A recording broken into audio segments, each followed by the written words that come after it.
Hello everyone and welcome back to Shadow Man Stories. I can picture some of you already in bed, maybe some of you just getting home from work. Wherever you are, whatever time it is, I'm glad you're here.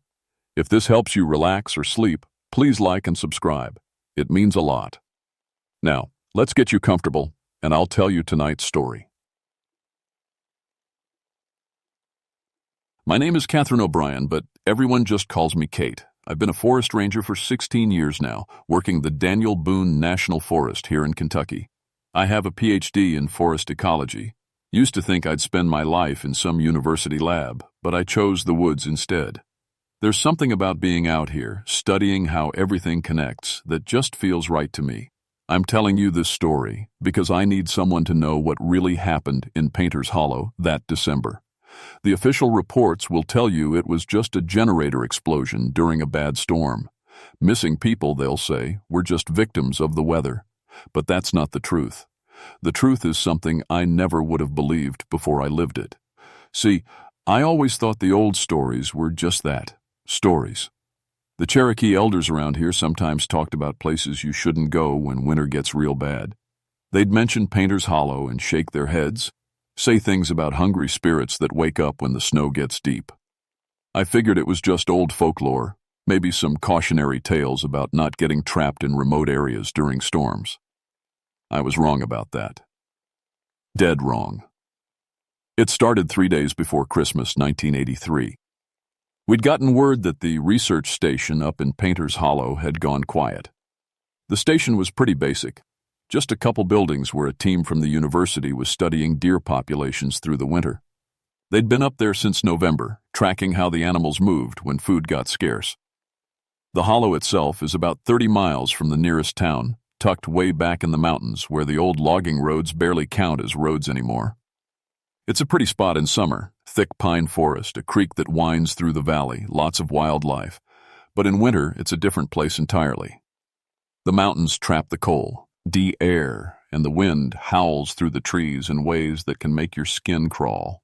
I'd been up there plenty of times over the years, never had any problems, just another beautiful, remote piece of Kentucky wilderness. The call came in on a Tuesday morning. Mary at dispatch told me the research team had missed their scheduled radio check 3 days running. That wasn't like them. Dr. Phillips, who ran the project, was real careful about procedures. They were supposed to call in every day at noon to report weather conditions and any equipment problems. Probably just radio trouble, I told Mary. That ice storm last week knocked down the main communication tower. I'll drive up and check on them. Should have been a simple welfare check. Drive up, make sure nobody was hurt. Maybe help fix whatever was wrong with their radio. Easy day's work. The weather was cold but clear when I started up the mountain road in my truck. December in Kentucky can be tricky. Sometimes mild, sometimes brutal. This year was shaping up to be one of the brutal ones. The forecast was calling for a big storm system moving in, maybe a foot of snow over the next few days. As I climbed higher into the mountains, I noticed how quiet everything was. Usually you'd see deer tracks in the snow, maybe some squirrel sign, birds moving through the trees. But the forest felt empty. Not just quiet, empty. Like all the animals had just up and left. I've been doing this job long enough to trust my gut when something feels off. And something definitely felt off about that drive up to Painter's Hollow. The research station sat in a small clearing about halfway up the valley. 2 prefab buildings, one for equipment and sleeping, one for the lab work. A generator shed, a few vehicles, weather monitoring equipment. From the road it looked normal enough. The buildings were still standing, no obvious damage from the ice storm. But there were no lights on, no smoke coming from the chimney, and I couldn't see any fresh footprints in the snow around the buildings. I parked and walked up to the main building, calling out as I went. "Hello? Forest Service. Anyone here?" No answer. Just that weird silence that seemed to press down on everything. The front door was unlocked, which was strange. People working in remote areas like this usually kept things locked up tight. I pushed it open and stepped inside. "Dr. Phillips, it's Ranger O'Brien. You folks okay in here?" The building was cold, real cold. Colder inside than it was outside, which didn't make sense. I could see my breath in the air. The furniture was all there. Sleeping bags, research equipment, camp stoves, but it looked like people had left in a hurry. Sleeping bags were thrown around, papers scattered on the floor. And there was a smell. Something I couldn't quite place, but it made my stomach turn. I checked the other building and found more of the same. Equipment left running, data sheets half filled out, but no people. Their vehicles were still there, covered in snow like they hadn't been moved in days. That's when I started to worry. Really worry. I tried my radio to call back to dispatch, but got nothing but static. The ice storm had knocked out most of the relay towers, and we were too deep in the mountains for the signal to reach very far. My cell phone showed no bars. I was standing there trying to figure out what to do next when I heard something that made my blood run cold. It was a sound like nothing I'd ever heard before. Part human scream, part animal howl, echoing off the mountains from somewhere deeper in the hollow. The sound went on for maybe 10 seconds, then cut off abruptly. The silence that followed was somehow worse than the noise had been. I stood there listening for a while, but didn't hear it again. Could have been wind through the trees, I told myself. Mountain acoustics can play tricks on you, but I knew that wasn't what I'd heard. Something was very wrong in Painter's Hollow. I should have left right then, should have driven back down the mountain and called for backup from town, but I'm stubborn, and I was worried about those researchers. If they were hurt somewhere or trapped, they'd be counting on me to find them. I decided to do a quick search of the immediate area before the light started failing. Winter days are short in the mountains, and I didn't want to be stumbling around in the dark. I followed what looked like the most recent tracks I could find leading away from the station. The snow was about 6 inches deep and crusty, the kind that holds footprints real clear. But these tracks were strange. They started out normal enough, looked like hiking boots, maybe two different people walking together. But as I followed them deeper into the trees, they started to change. The stride got longer, much longer. Like whoever was walking had started taking steps that were 4 or 5 feet apart. And the prints themselves got deeper, like the person was getting heavier with each step.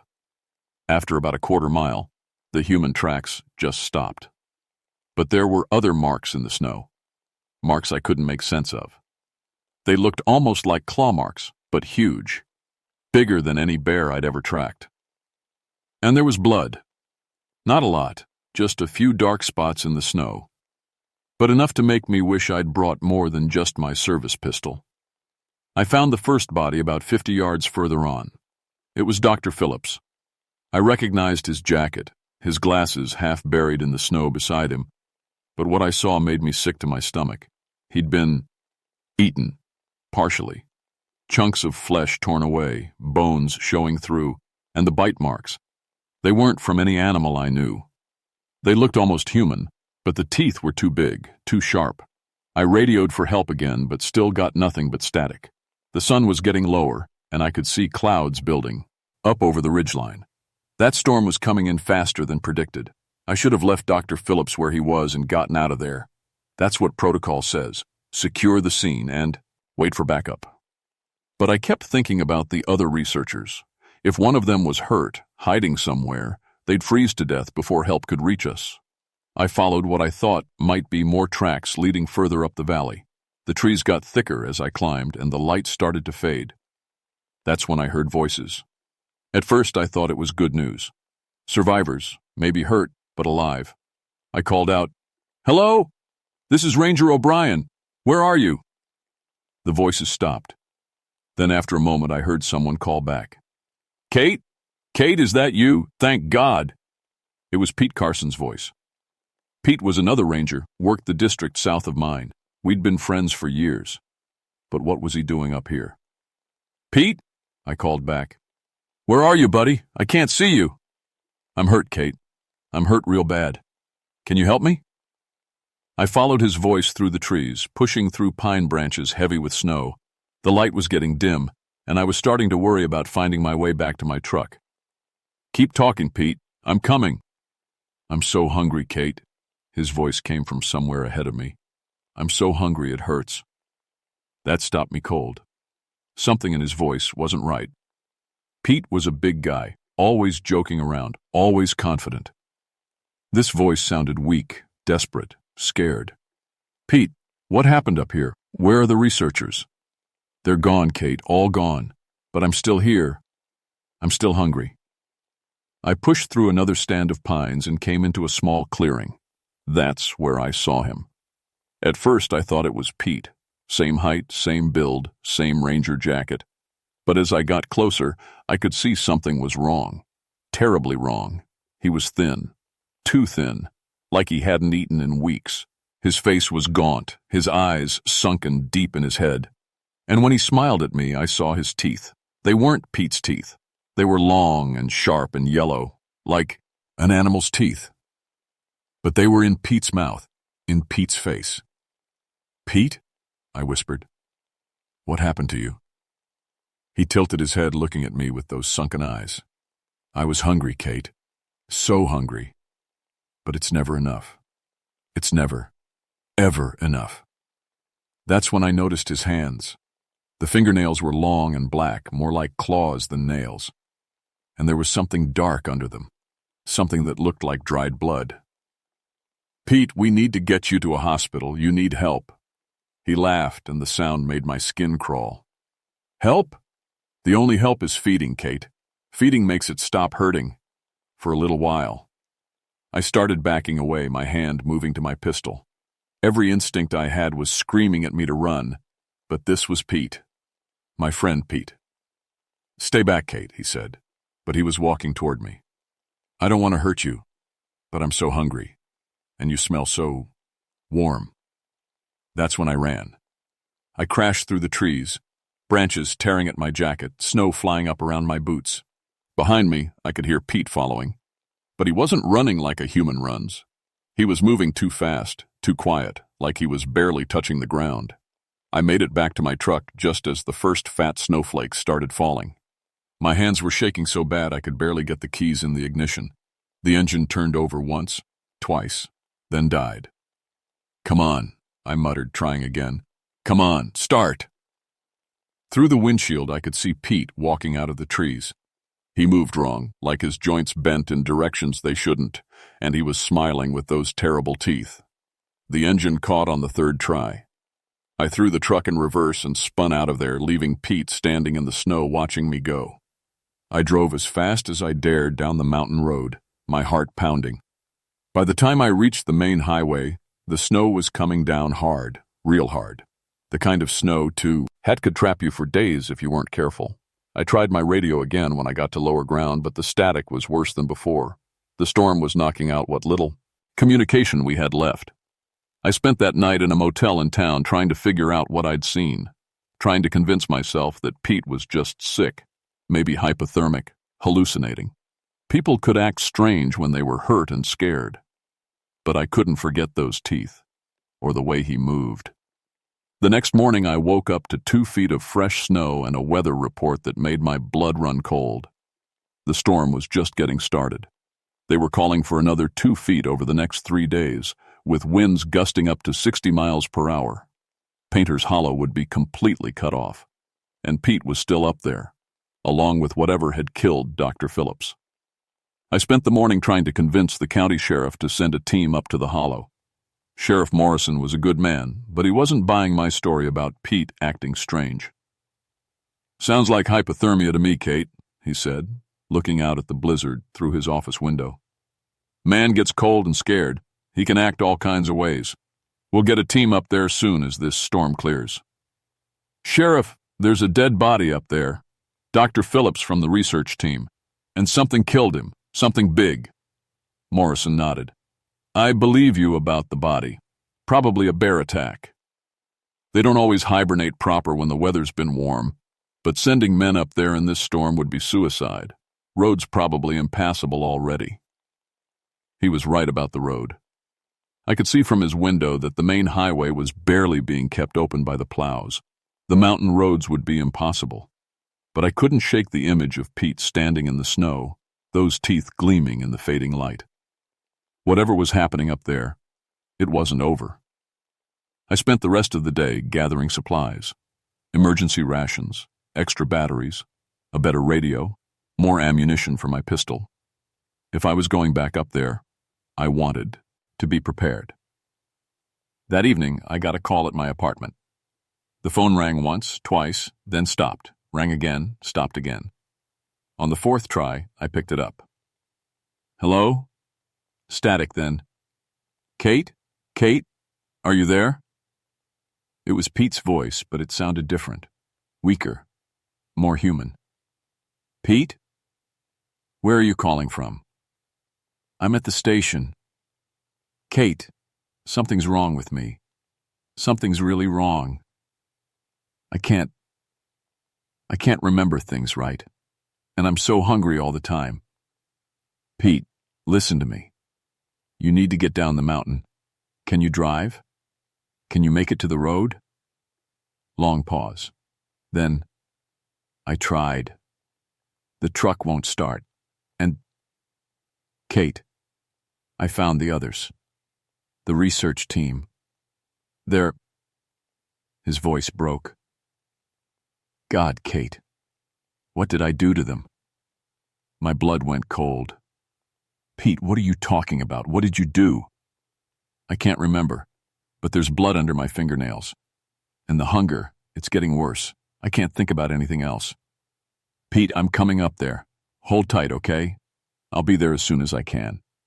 No. His voice was sharp, panicked. No, Kate, don't come here.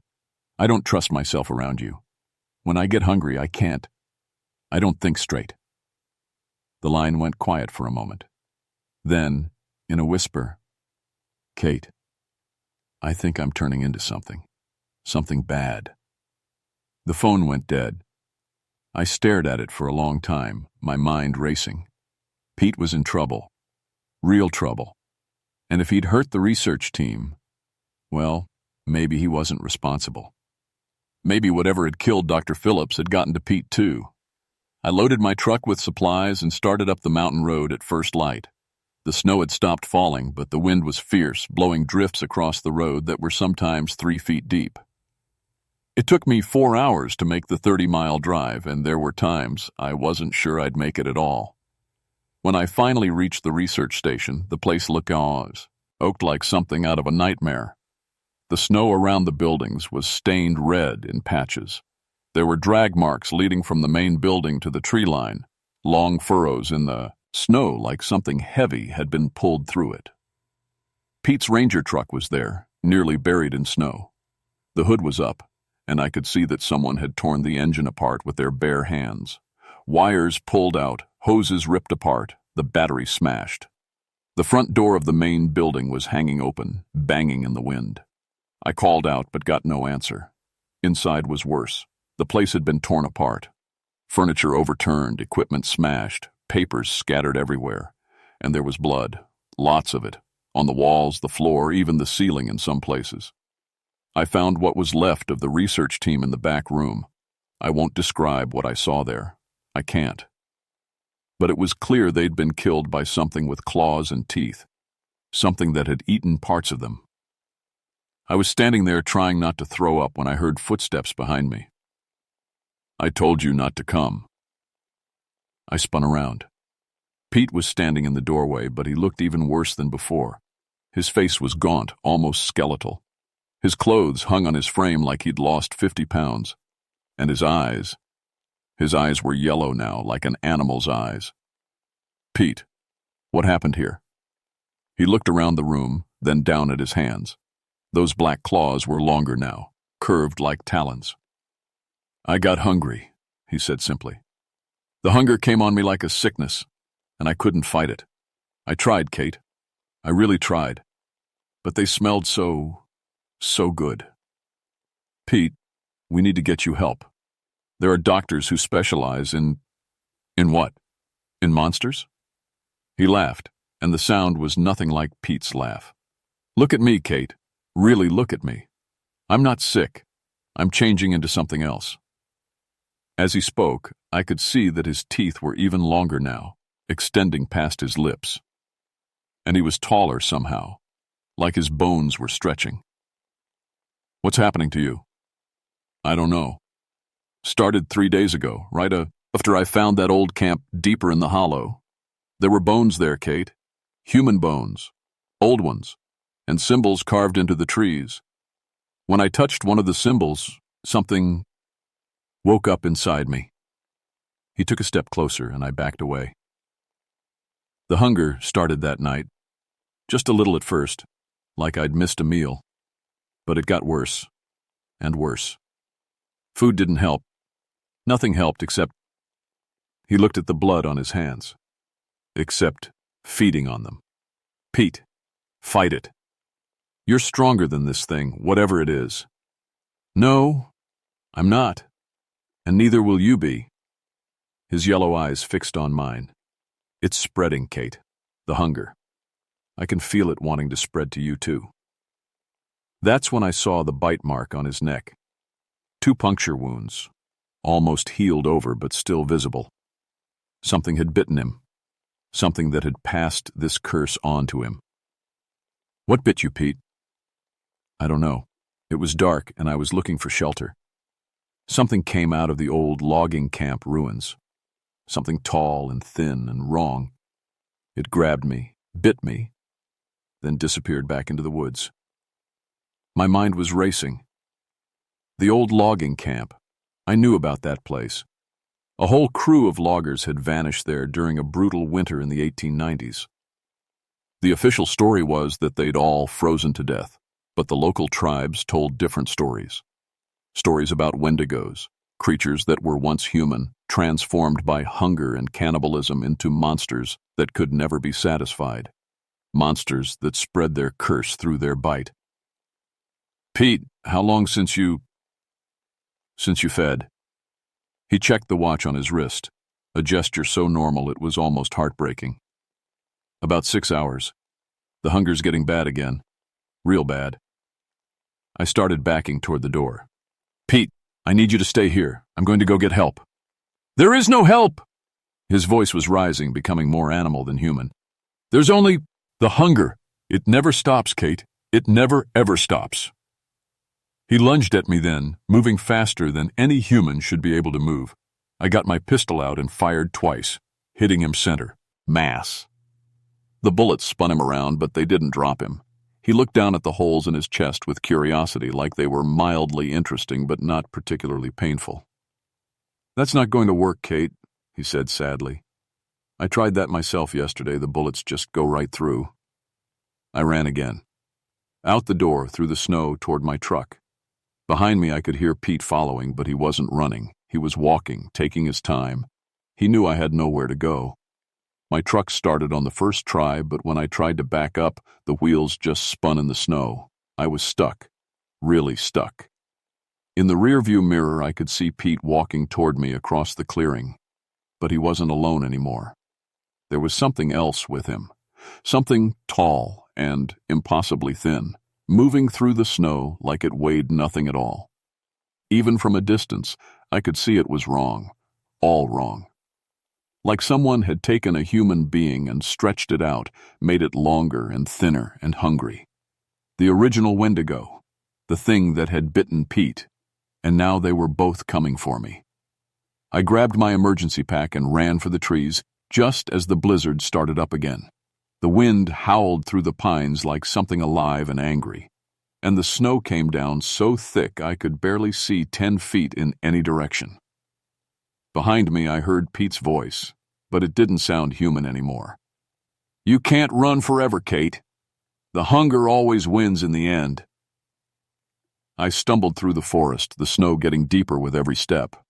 My legs were burning, my lungs aching from the cold air, but I kept moving because I knew if I stopped, I'd die. Or worse, I'd become like them. I found shelter in an old hunting blind about a mile from the research station. It was just a crude wooden platform in a big oak tree with walls on 3 sides to break the wind. Not much, but it was better than being on, but in the open with those things hunting me. I climbed up into the blind and tried to think. The storm was getting worse and my truck was stuck back at the station. Even if I could get to it, the mountain roads would be impassable for days. I was trapped in Painter's Hollow with 2 Wendigos. While I waited for the worst of the wind to die down, I dug through my emergency pack and found an old notebook I'd brought along. I started writing down everything I could remember about Wendigo legends, trying to find something that might help me survive. The stories all said similar things. Wendigos were created when people resorted to cannibalism during times of starvation. Once they crossed that line, they became cursed with an unending hunger that could never be satisfied. They grew larger and stronger with each person they consumed, and they could spread the curse to others through their bite. But there had to be a way to stop them. Every monster in every story had some kind of weakness. I remembered my grandmother telling me about the old ways, the things the Cherokee knew about dealing with evil spirits. Fire was always important. Certain plants like sage and cedar, and sometimes, if the creature had been human once, you could reach the human part that was still trapped inside. As I sat there in the blind, trying to stay warm, I heard voices calling my name from the forest below. "Kate!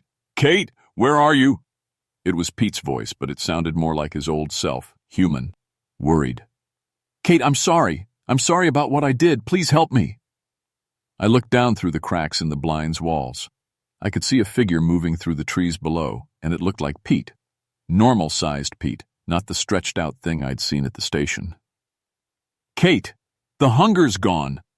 I don't know how, but it's gone. Please, I need help." Every part of me wanted to believe it, to believe that somehow Pete had fought off the curse, that he was human again. But I'd read enough folklore to know that Wendigos were clever. They could imitate human voices perfectly, use the memories of their victims to lure new prey. "Kate, please, I'm hurt, I'm bleeding." The voice was so convincing, so much like the old Pete. But I stayed put. After a while, the voice changed, became angry, frustrated. "I know you're up there, Kate. I can smell you. Sweet, warm, living meat." That definitely wasn't Pete. The figure below began to change as I watched. It grew taller, thinner, until it was the same stretched-out nightmare I'd seen before. When it looked up at my hiding place, its eyes glowed yellow in the darkness. "You can't hide forever," it said in a voice like breaking branches. "This storm will last for days. And I'm very, very patient." It was right. I couldn't stay in the blind forever. I had food for maybe 2 days, and the cold was already starting to get to me. If I didn't freeze to death, I'd eventually have to come down. That's when I remembered the research station's backup generator. The station had been built to withstand harsh winters, and they'd installed a heavy-duty generator system for emergencies.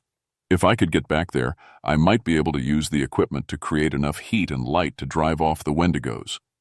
Fire was the key. I was sure of it. But not just any fire.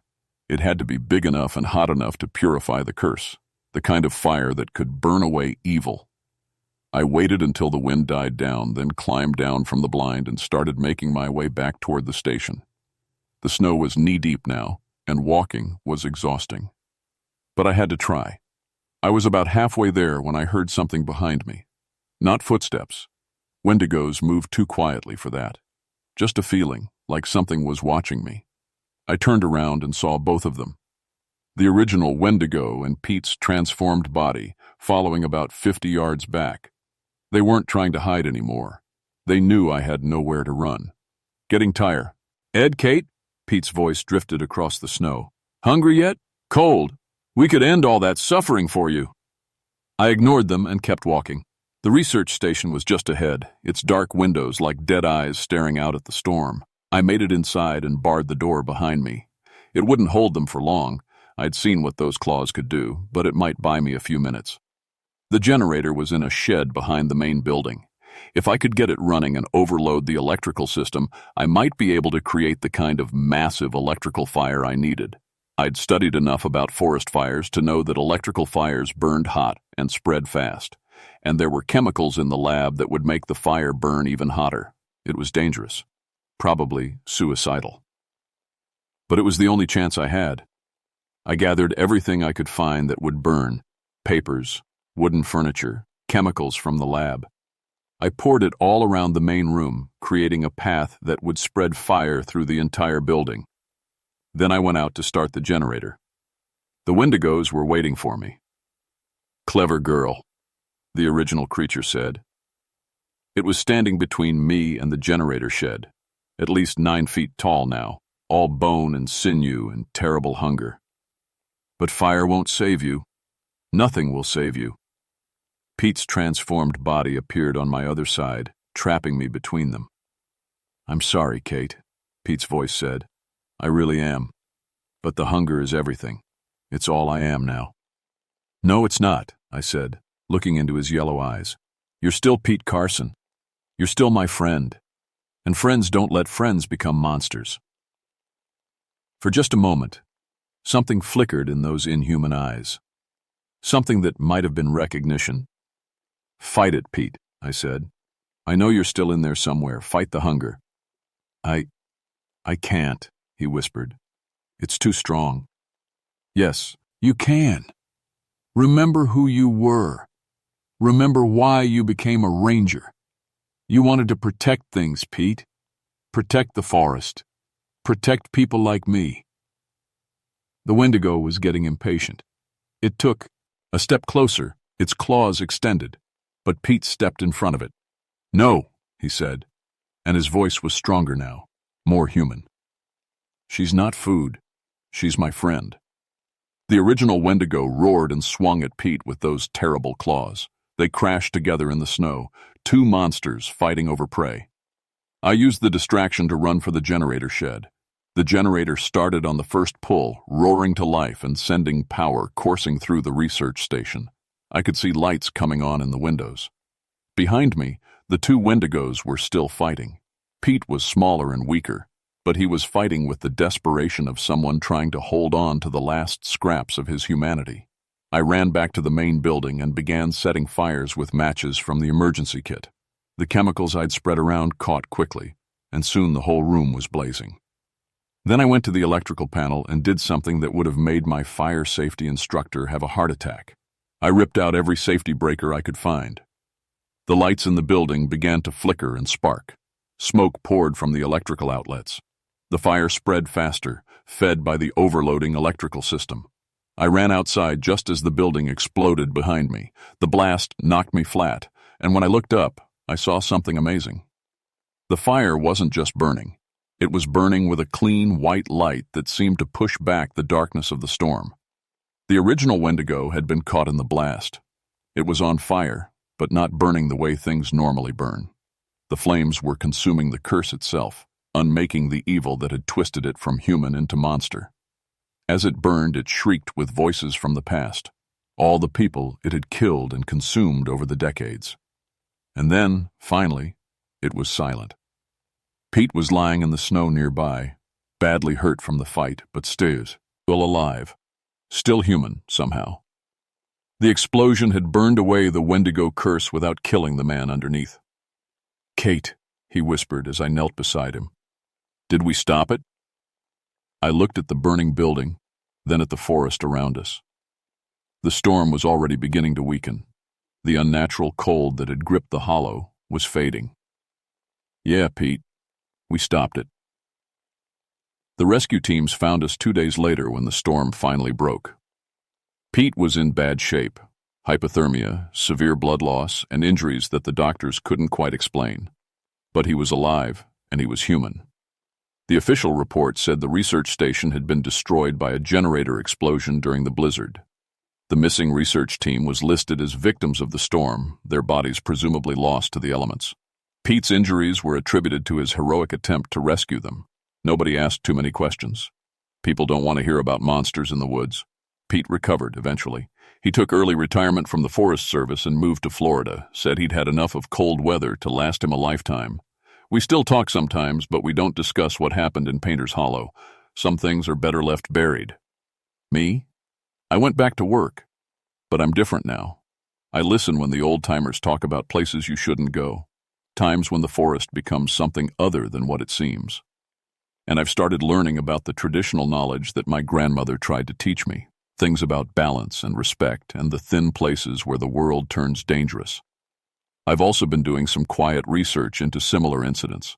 Turns out there are other remote areas in the Appalachian Mountains where people have vanished during harsh winters, places where the old stories warn about hungry spirits and cursed ground. Last month, I got a call from a ranchman, Gear Up in West Virginia. He'd found evidence of something attacking campers in a remote valley, bite marks that didn't match any known animal, tracks that started human and became something else. I drove up there and spent a week looking around. Found some old bones, some carved symbols, and that same wrongness in the air that I'd felt in Painter's Hollow. I also found sulfur and road flares in my truck, along with some other supplies that might be useful if the hunger ever wakes up again. Because I know now that the Wendigo wasn't unique to Painter's Hollow. The curse is old, older than the Cherokee stories, older than the first European settlers. It's been sleeping in the deep woods for centuries, waiting for the right conditions to wake up and feed. Harsh winters, isolated people, desperate hunger.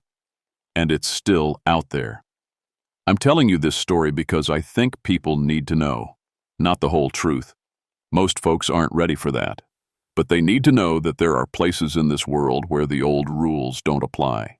Places where being alone and hungry in the cold can change you into something that was never meant to exist.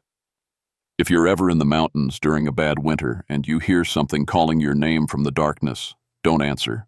Don't go looking for whoever it might be. And if you find old bones in the woods, bones with bite marks, don't touch them. Just walk away.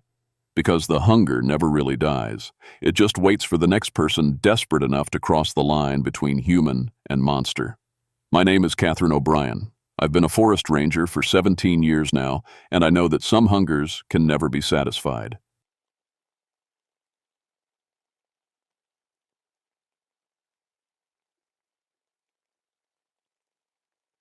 My name is Robert Hawthorne, but everyone calls me Rob.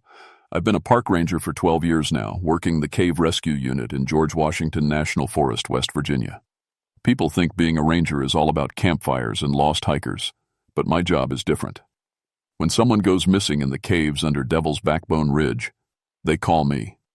I know these caves better than most people know their own homes. Every twist, every drop, every place where the limestone gets thin and dangerous. I learned about caves the hard way. My dad died in a mine collapse when I was 15. Spent 10 years underground myself before I switched to ranger work. The darkness doesn't scare me anymore. At least, it didn't used to. It was March of 1976 when everything changed. The spring melt had started early that year, and the underground rivers were running high. Perfect conditions for cave-ins and flash floods. That's probably why I wasn't too worried when the call came in about a missing spelunking group. 5 college kids from Virginia Tech, Sheriff Morrison told me over the radio, been missing 3 days in the Devil's Backbone system. Parents are getting antsy. 3 days wasn't unusual. College kids always thought they knew better than the safety guidelines. They'd go deeper than planned, take wrong turns, maybe wait out some flooding. Most times they walked out on their own, hungry and embarrassed. I'll head up there with Lisa and Tom, I told him. Lisa Chen was our best cave rescue specialist, and Tom Bradley knew the upper caves as well as anyone. The drive up Devil's Backbone Ridge took 40 minutes on winding mountain roads. The ridge got its name from how it looked from the valley, like the spine of some giant creature buried in the earth. The Cherokee had stories about it, said things lived under the mountain that should stay buried. But every mountain in Appalachian had ghost stories. The cave entrance sat in a grove of dead trees, bare branches reaching up like skeleton fingers. I'd been here hundreds of times, but something felt different that morning. The air was too still, too quiet. No bird sounds, no insects buzzing. Even the wind seemed to avoid the place. "Where are all the bats?" Lisa asked, shining her flashlight into the cave mouth. She was right. Usually the entrance would be thick with bats this time of day, but I couldn't see a single one. "Seasonal migration," I said, though it wasn't the right time of year for that. We found the missing group's equipment right inside the entrance. 5 backpacks, neatly arranged. Their ropes were coiled and stacked, but when I examined them closer, my stomach dropped. The main climbing rope had been cut. Not frayed or worn, sliced clean through with something sharp. "Look at this," Tom called from deeper in the entrance tunnel. He was crouched over something on the cave floor. Blood. It was fresh blood, maybe a day old, but it wasn't splattered like you'd expect from a climbing accident. It was smeared in a line like something had been dragged. "Could be anything," I said, trying to keep my voice steady. "Nosebleed, scraped knee. We've all bled in caves. But I was already reaching for my radio, calling for backup. Something was wrong here, more wrong than usual. The cave felt hungry. We followed the blood trail deeper into the mountain. Our headlamps cut through the darkness, but the beams seemed weaker than they should be. Fresh batteries, but the light barely reached 20 feet. The main tunnel split into 3 passages about a quarter-mile in. The blood trail went left, toward the deep caves where the underground river ran. I'd been down that way before, but not often. The walls were unstable, and the air got thin. "Communication check," I said into my headset. N, nothing but static, and a weird clicking sound, like something tapping on stone. That's when I heard Lisa gasp. She was staring up at the cave wall, her light shining on something that made my blood turn cold. Scratch marks in the limestone, too high up for any person to reach standing on the ground. But they looked like fingernails had made them. Human fingernails, desperate and clawing, and they were fresh. We found the first helmet about 50 yards deeper into the tunnel. It belonged to one of the missing kids, Marcus, according to the name written inside. The hard plastic was cracked and dented, with deep puncture marks around the edges. Bite marks, from something with human-sized teeth. "Animal attack," Tom said, but his voice shook. "Mountain lion, maybe." "Mountain lions don't bite helmets," Lisa said. She was running her fingers over the puncture marks. "And they don't drag people into caves." The blood trail was getting fresher as we followed it deeper. The cave walls were closing in, and the sound of running water was getting louder. We were heading toward the underground river that ran through the heart of Devil's Backbone. In spring, that river could rise 10 feet in an hour. My headlamp caught something moving ahead of us, just a flash of pale skin disappearing around a bend, too quick to be human, too big to be an animal. "Did you see that?" I whispered. "See what?" Tom asked. I wasn't sure I'd seen anything at all. The mind plays tricks in caves, especially when you're stressed. Shadows become monsters. Rocks become bodies. I'd learned that the hard way over the years. But then we heard the clicking. It started soft, like water dripping on stone. But it had a pattern to it, almost like Morse code. Click, click, pause, click. Over and over, echoing from somewhere deeper in the cave. "Equipment malfunction," I said, checking our communication gear.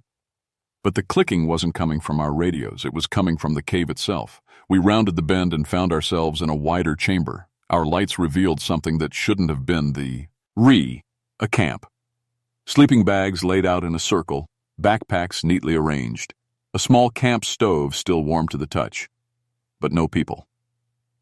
"Hello?" I called out. My voice echoed back, distorted, like the cave walls were changing the sound. "Anyone here? This is Park Service Rescue." The clicking stopped. In the sudden silence, I could hear our breathing, the distant sound of water, and something else. A soft scraping sound, like fingernails on rock. It was coming from above us. I tilted my headlamp up toward the cave ceiling and saw something that made my heart stop.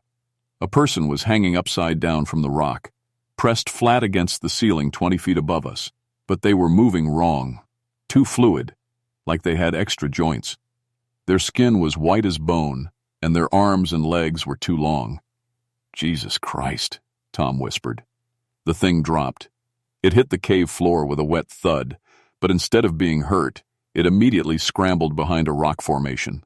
I caught another glimpse of it in my light, definitely human-shaped, but changed. Its fingers were elongated and ended in what looked like claws. Its face. I couldn't see its face clearly, but the shape was wrong.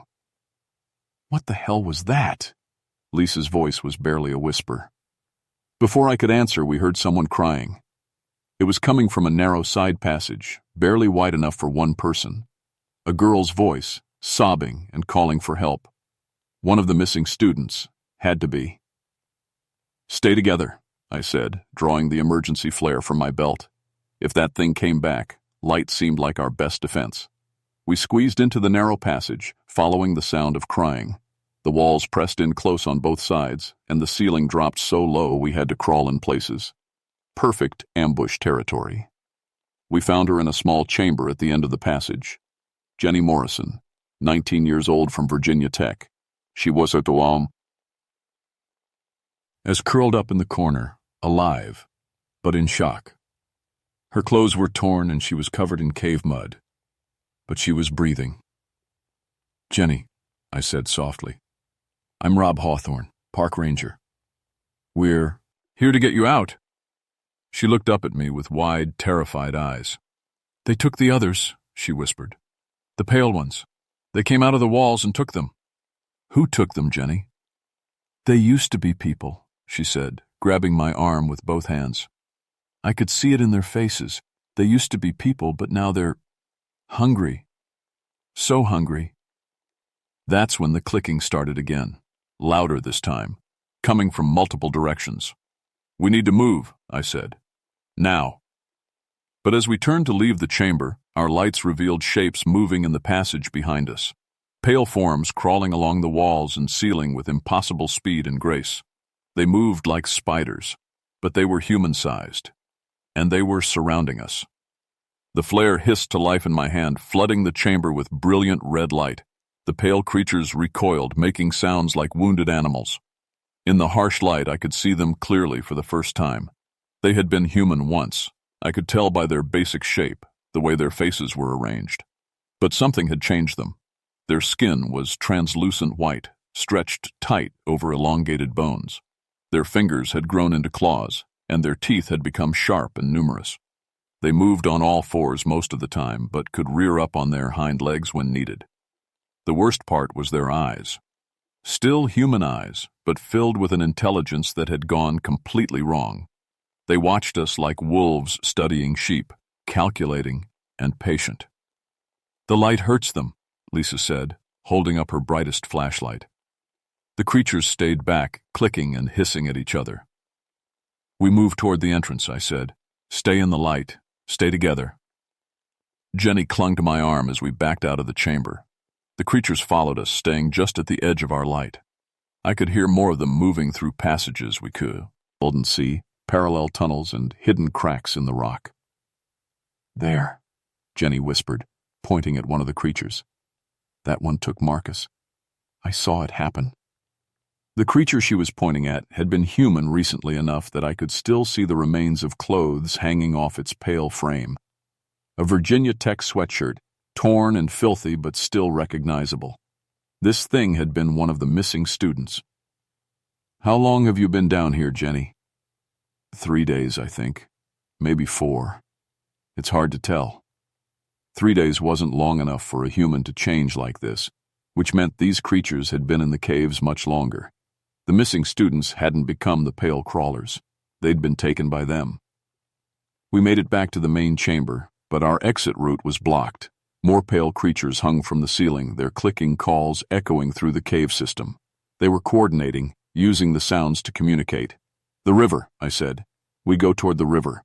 They don't seem to like running water." The underground river was our last option.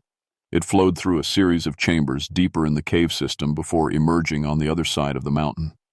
Dangerous in normal circumstances, deadly during spring flooding. But it was better than staying here.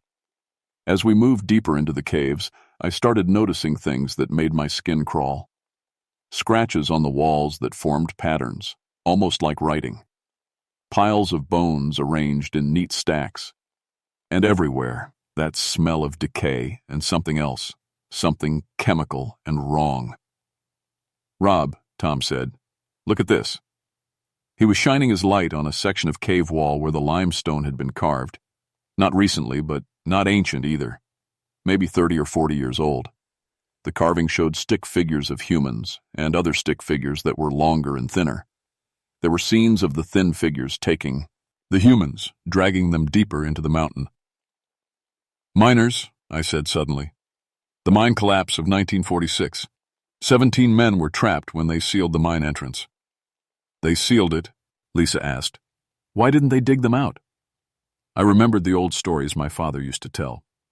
This was during the Red Scare. Those miners were suspected of being communists. The mine company said it was too dangerous to dig them out, but really, they just wanted them gone. Jenny was staring at the carvings with wide eyes. "You think those miners became these things?" Before I could answer, we heard a new sound, a human voice calling from somewhere deeper in the cave. "Help! Somebody help me!" It was a man's voice, weak but desperate. One of the missing students had to be. "It's a trap," Lisa said immediately. But the voice called again. "Please, I'm hurt. I can't move." I've been in rescue work for 12 years. You don't ignore calls for help, even when every instinct screams danger. That's how people die. "Stay here with Jenny," I told the others. "Keep the lights bright. I'll be back in 5 minutes." "Rob, don't," Lisa pleaded. But I was already moving toward the sound, flare held high, my other hand on the emergency radio that still produced nothing but static and clicking. I found him in a side chamber, curled up against the far wall. Marcus, the student who'd owned the bitten helmet. He was alive, but barely. His leg was bent at an impossible angle, and there were bite marks on his arms. "Marcus, I'm Park Ranger Hawthorne. Can you hear me?" He looked up at me with eyes full of pain and terror. "Don't let them take me back," he whispered. "They're changing me. I can feel it happening." "Changing you how?" He held up his hands. His fingernails were longer than they should be, and his skin looked pale and stretched. "It's in their bite," he said. "Some kind of infection. It makes you hungry for things you shouldn't want." A chill ran down my spine that had nothing to do with the cave's temperature. "The miners," Marcus continued, his voice getting weaker. "I saw them. The original ones from decades ago. They're still here, still alive, but they're not human anymore. And they're making more." That's when I heard Lisa scream. I ran back toward the main chamber, but the pale creatures had moved faster. They were everywhere now, dozens of them, crawling along the walls and ceiling. Lisa and Tom were back to back, waving flashlights frantically, but their batteries were dying. Jenny was gone. In the flickering light of our failing equipment, I saw one of the creatures dragging her into a crack in the cave wall barely 2 feet wide. But she was still alive, still struggling. The creatures were taking them somewhere specific, not killing them immediately, but taking them alive. To change them. Like they had changed the 17 miners who'd been sealed in these caves 30 years ago. Like they were changing Marcus. And now, they were coming for us. The flare was burning down to nothing, and our flashlights were dying one by one. In the growing darkness, the pale creatures grew bolder. They moved like water, flowing around rocks and through spaces that should have been too small for human-sized beings. "The river!" I shouted to Lisa and Tom. "We have to reach the river." We ran through the winding passages, the creatures pursuing us with their horrible clicking calls. Behind us I could hear Marcus screaming as they dragged him away. The sound echoed through the cave system until it was swallowed by distance and stone. The river chamber was huge, with a ceiling that disappeared into darkness above. The underground river ran fast and deep, swollen with spring runoff. The water was our only hope. I'd noticed the creatures avoided it, staying well back from the banks. But as we stumbled into the chamber, our dying lights revealed something that stopped me cold. The walls were covered with carvings. Not primitive stick figures this time, but detailed scenes carved by someone with skill and time. They told a story, the sealed mine, 17 men trapped underground, weeks of slow starvation, then the decision to survive any way they could.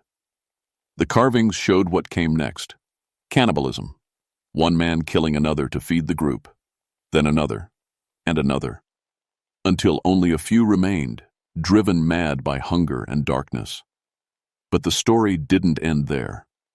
The final carvings showed the transformation, how the darkness and the cave minerals and the unspeakable things they'd done had changed them, made them into something that could survive underground indefinitely. Something that needed human flesh to maintain their unnatural existence. And they'd been down here for 30 years, growing their numbers. "Jesus," Tom whispered, staring at the carvings. "How many people have gone missing in these caves over the years?" Too many. I thought of all the hiking accidents and unexplained disappearances that had happened around Devil's Backbone. People who'd gone into the caves and never came out. We'd always assumed they'd drowned in underground rivers or been crushed in cave-ins. We'd been wrong. A new sound echoed through the chamber, Footsteps. Human footsteps, walking upright instead of crawling. Someone was coming toward us from the deep caves. A figure emerged from the darkness beyond our dying lights. It walked on two legs like a man, but it was wrong in every way that mattered. Its skin was bone white and stretched tight, its limbs too long, its face a horror of sharp teeth and black eyes. But I recognized the clothes it wore. The rotted remains of a miner's coveralls, the kind my father used to wear. "Robert," it said in a voice like grinding stone. "Robert Hawthorne." My blood turned to ice. It knew my name. "I knew your father," the thing continued. "Good man. Died too young. Just like you're going to die." It was one of the original miners, one of the 17 who'd been sealed in these caves in 1946. Somehow, impossibly, it knew who I was. "My father died in a minute." "I collapse," I said, backing toward the river. "You couldn't have known him." The creature that had once been human smiled with too many teeth. "Different mine, same mountain, same company that sealed us in here. Your father tried to organize the workers, fight for better safety. They didn't like that." The truth hit me like a physical blow. The mine collapse that killed my father hadn't been an accident. It had been murder, just like the sealing of this cave had been murder. 30 years we've been waiting," the creature said. 30 years of hunger and darkness. But now we have enough of us to leave this place, to hunt in the world above." More creatures emerged from the shadows. Dozens of them. Some were the original miners, transformed beyond recognition. Others were more recent, people who'd disappeared in these caves over the decades. And at the back of the group, I saw Jenny and Marcus, their skin already beginning to change. "They're still human," the lead creature said, following my gaze, "for now. But they'll join us soon enough, as will you." "The hell we will," Lisa said. She'd pulled out her emergency kit and was working with something in the dim light. The creature laughed, a sound like breaking glass. "You have no choice. The exits are flooded. Your equipment is failing. You're trapped down here with us, and we have all the time in the world." That's when Lisa's emergency charges exploded. She'd placed them at key points around the chamber where the limestone was weakest. The explosions brought down tons of rock, blocking several tunnels and redirecting the underground river. Water began pouring into the chamber from new directions. "The whole system is going to flood," she shouted over the roar of rushing water. "We've got maybe 5 minutes to get out." The pale creatures recoiled from the rising water, clicking and hissing in panic. Whatever had transformed them, it hadn't made them amphibious. They needed air to breathe, just like humans. "This way!" I led Lisa and Tom toward a passage I knew connected to the surface. It would be a race against the rising water, but it was our only chance. Behind us, the creatures were fighting each other in their panic, no longer coordinated. Some tried to follow us, but the water was rising too fast. I heard the lead creature, the thing that had known my father, calling after us in rage and desperation. We climbed through rising water and collapsing rock, our last flashlight flickering and dying. In the growing darkness, I could hear the underground river claiming its kingdom, filling every tunnel and chamber with rushing water. By the time we reached the cave entrance, it was over. The entire Devil's Backbone cave system was flooded, sealed by water and collapsed stone. Nothing could survive down there now. The official report blamed the cave flooding on unusual spring runoff and unstable limestone formations. 5 college students and 1 rescue team member lost in a tragic but predictable natural disaster. The caves were permanently sealed for public safety. Nobody asked too many questions. Mountain caves are dangerous, especially during spring flooding. These things happen. But I knew better. I spent weeks in the hospital recovering from hypothermia and exhaustion. During the long nights, I researched everything I could find about the 1946 mine closure. The records were sparse, but what I found confirmed my worst fears. 17 miners had indeed been sealed inside when the entrance collapsed. The official report called it an unstable excavation, but there were inconsistencies, equipment failures that seemed too convenient, safety inspections that had been mysteriously delayed, and I found something else. A list of the miners' names, with their families and backgrounds.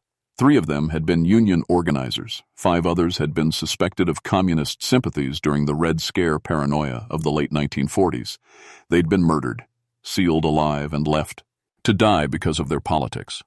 What they'd become in that darkness was the result of desperation, madness, and 30 years of unnatural survival. But it had started with human cruelty. I also found records of disappearances around Devil's Backbone going back decades. Hikers, cavers, hunters, all explained away as accidents or people getting lost in the wilderness. But now I knew better. The creatures had been hunting for 30 years, taking people to sustain themselves and grow their numbers. How many had they claimed?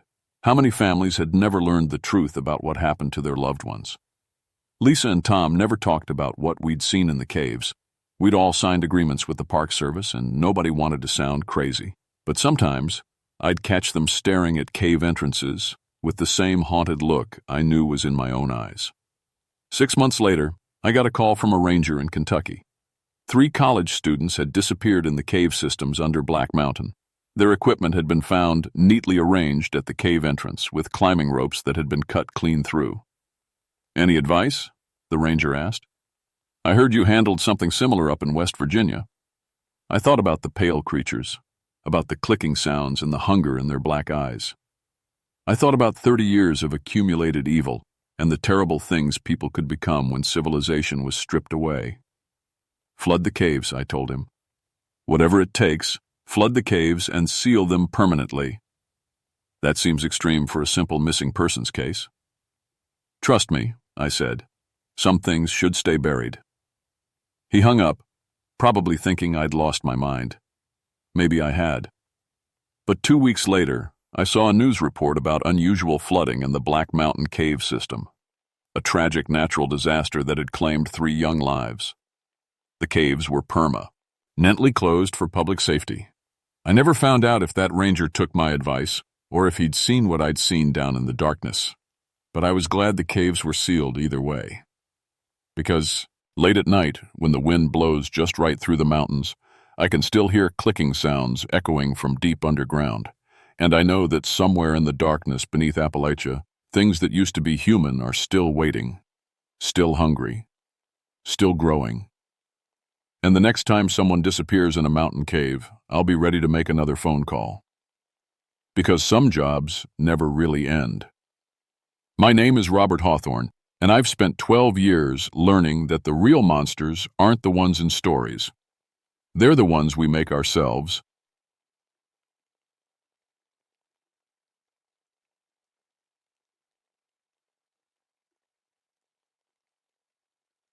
My name is Michael Branson, but folks around here just call me Mick. Been a park ranger for 18 years now, work in the Cherokee National Forest in Tennessee, Thunder Gap District, to be exact. It's a narrow pass between 2 mountains where storms like to gather and throw lightning around like angry fists. People ask me why I stayed out here so long. Truth is, after what I saw in Vietnam, these quiet mountains felt like heaven. Nothing but trees, deer, and the occasional lost hiker. That's how I liked it. At least that's how it was until August of 1974. I grew up hearing Cherokee stories from my grandmother. She'd tell me about shapeshifters called skinwalkers, medicine men who went bad and could wear animal skins to become beasts. Just old tales, I always figured. Stories to keep kids from wandering off at night. Should have listened closer to those stories. It started with Mrs. Henderson's chickens.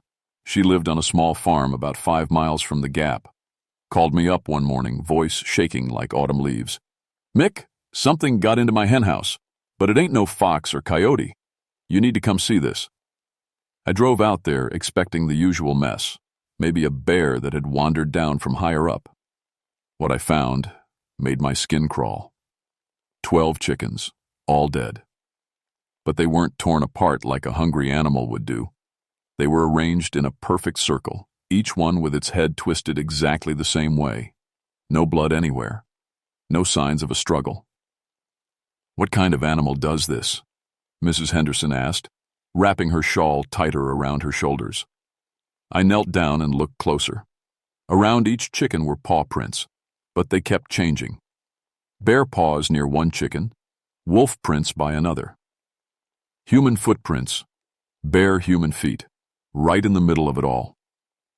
Must be kids playing pranks, I told her, though my voice didn't sound too sure even to me. Halloween's not far off. But as I drove back toward the gap, something felt wrong. The birds had gone quiet. Not the normal quiet of evening settling in. The wrong kind of quiet. The kind that makes you check over your shoulder. My radio crackled to life. "Mick, you there?" It was Deputy Tom Walsh from the sheriff's office. "Got another report. Old Jake Miller says something killed 3 of his sheep last night. Says you need to see the tracks." Jake's farm sat right at the base of Thunder Gap. When I got there, he was standing by his fence, smoking a cigarette with shaky hands. "Been ranching for 40 years, Jake said. "Never seen nothing like this." The sheep lay in another circle. Same twisted necks. Same missing blood. But these tracks told a different story. I followed them from the fence toward the tree line. They started as human footprints, normal-sized like a man walking. But halfway to the trees, they changed. Got longer. Claws appeared. By the time they reached the forest, they looked like bear tracks, but bigger than any bear I'd ever seen. "Jake, you hear anything last night? Any sounds?" He took a long drag from his cigarette. "That's the thing, Mick. Heard my sheep making noise around midnight, but when I looked out, there was something standing with them. Looked like a man at first, tall fellow, but he was wrong somehow. Moved like he had too many joints." "You see his face?" "That's what scared me most. He had a face all right. Had my neighbor Pete's face. But Pete died last winter." I felt ice in my stomach, but I kept my voice steady. "Probably just shadows playing tricks on you. Moon does funny things up here." Jake flicked his cigarette away. "Maybe. But Mick, that thing looked right at me through my window, smiled with Pete's face and waved Pete's hand.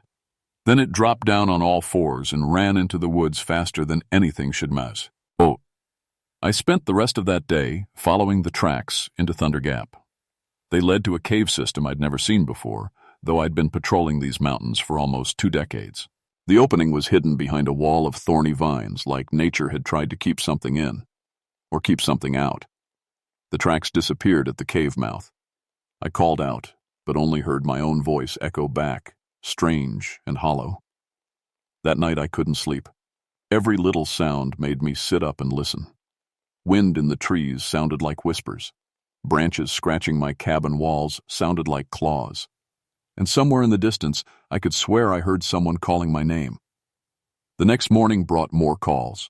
3 more farms hit during the night. Same pattern. Animals arranged in circles, tracks that changed from human to beast, no blood anywhere. But this time, we had a witness. Sarah Blackhorse was Cherokee, lived in a small house near the reservation boundary. Her voice was steady when she called, but I could hear fear underneath. "Ranger Branson?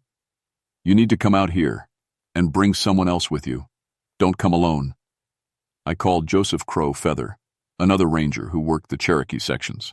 Joe knew these mountains better than anyone, and he understood the old stories in ways I never could. We found Sarah sitting on her porch with a rifle across her knees. Her dogs were nowhere to be seen. "Where are your dogs, Sarah?" Joe asked.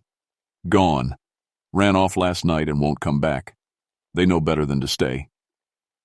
She led us to her barn. 5 goats, same pattern as the other farms.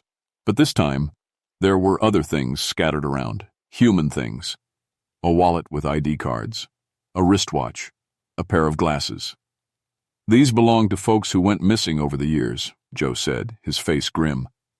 "This wallet here, Tommy Running Bear lost this 3 summers back when he disappeared." Sarah nodded. "Thing came out of the forest around 11, walked like a man, but his arms hung down past his knees. When he got close to the barn, my dogs started howling, not barking, howling like they were dying." "You get a good look at him?" I asked. "That's the worst part. Had Tommy's face, but Tommy's been gone 3 years. And this thing's eyes, they glowed yellow in the dark like an animal's." She pointed toward the cave system. "Went that way when he finished with my goats. But before he left, he called out to me. Used Tommy's voice, said my name like Tommy used to. Asked me to come with him." Joe and I exchanged glances. In Cherokee tradition, certain spirits could wear the faces of the dead, but those were just stories, weren't they? We followed the tracks again. This time Joe brought special supplies, tobacco, cornmeal, and a small leather pouch he wouldn't talk about. "My grandmother gave me this," he said when I asked, "for protection against things that shouldn't exist." The tracks led us deeper into Thunder Gap than I'd ever been. The trees grew thicker, older. The air felt heavy, like before a storm, though the sky was clear. That's when we heard it. A voice calling through the trees. Human voice, but wrong somehow. Too deep. Too hollow. "Mick! Hey, Mick!" I knew that voice. It was Danny Thompson, my old Army buddy. Danny died in Vietnam, took shrapnel that tore him apart right next to me. "That's impossible," I whispered. Joe grabbed my arm. "Don't answer. Whatever that is, it's not your friend." But the voice came again, closer now. "Mick, buddy, where you been? I've been looking for you." Through the trees, I saw a figure walking toward us, tall, wearing Army fatigues. From a distance, it looked exactly like Danny. Same walk, same build, even the same crooked smile. But as it got closer, I could see things were wrong. Its arms were too long, its fingers stretched out like claws. And when it moved, I could hear bones popping and shifting under its skin. "Come on, Mick," it said in Danny's exact voice. "Just like old time. Sis, you and me against the world." The thing that looked like Danny stopped about 30 feet away. In the daylight, I could see its face clearly. Every detail perfect. Danny's brown eyes, his scar from a bar fight, even the gap between his front teeth. But the eyes didn't blink, and that smile never changed. "Joe," I whispered, "what are we looking at?" "Skinwalker," he said quietly. "Medicine man who chose the dark path. It wears the faces of the dead to hunt the living." The Danny thing tilted its head like a dog hearing a strange sound. "Who's your friend, Mick? He smells like fear." That's when I noticed the smell. Death and rotting meat, like something that had been buried and dug up again. Joe reached into his pouch and threw something at the creature. White powder scattered in the air between us. The thing that wore Danny's face screamed, a sound no human throat could make, and stumbled backward. "Blessed cornmeal," Joe said, "keeps evil spirits away, but it won't hold it for long." As the powder settled, I saw the creature's true form for just a moment. Something between a man and a wolf with too many teeth and eyes like burning coals. Then Danny's face reformed over it like a mask. "You boys are no fun," it said, still using Danny's voice. "But I know where you live, Mick. I know where you sleep, and I got all the time in the world." It turned and melted back into the forest, moving through the trees faster than anything should move. Joe and I stood there for a long time, not saying anything. Finally, he broke the silence. "It's getting stronger, more active. Something's feeding it. What does it want?" "You," he said simply. "Skinwalkers hunt people who are spiritually strong, people who've seen death and survived. It wants to wear your face next." As we walked back toward our trucks, Joe told me more about skinwalkers. How they were once Cherokee medicine men who turned to dark magic. How they could take the shape of any animal but preferred wolves and bears. How they fed on spiritual energy and grew stronger with each victim. "Can they be killed?" I asked. "Maybe, but it takes someone pure of heart, using weapons blessed by a medicine woman. And even then," he shook his head, "better to leave this to people who understand the old ways." But as we reached our vehicles, I found a note tucked under my windshield wiper. Written in Danny's handwriting, words I'd heard him say 100 times. "Can't save everyone, Mick, but you can join them. Tonight. Midnight. The cave." I looked at Joe. "It's not going to leave me alone, is it?" "No," he said. "It's chosen you. Now you have to choose. Run or fight." That night I sat in my cabin cleaning my service weapon and thinking about choices.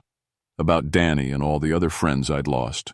about Mrs. Henderson's chickens and Sarah's goats and the fear in everyone's eyes.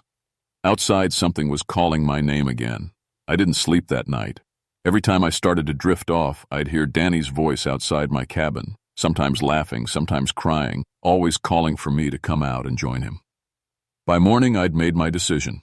I was going to that cave. Joe met me at the ranger station, took one look at my face, and shook his head. "You're thinking of going after it, aren't you? It's not going to stop. More people are going to die. Then we do this the right way." I called my grandmother last night. She's coming down from the reservation with some things we'll need. Anna Crowfeather was 83 years old and weighed maybe 90 pounds. But when she looked at you, you felt like she could see straight through to your soul. She spoke Cherokee to Joe for a long time, then turned to me. "You carry the weight of war," she said in perfect English. "Many spirits follow you. That's why the skinwalker wants you. It feeds on spiritual energy, and you have much." She opened a leather bag and pulled out several items: silver bullets, a necklace made of carved bone, and a small clay pot filled with something that smelled like burning sage. These bullets were blessed by 7 medicine women. This necklace will protect you from the creature's illusions. And this, she held up the pot, is sacred ash. It will purify any place touched by evil. "Ma'am," I said, "I appreciate this, but I'm not Cherokee. Will these things work for me?" Her ancient eyes smiled.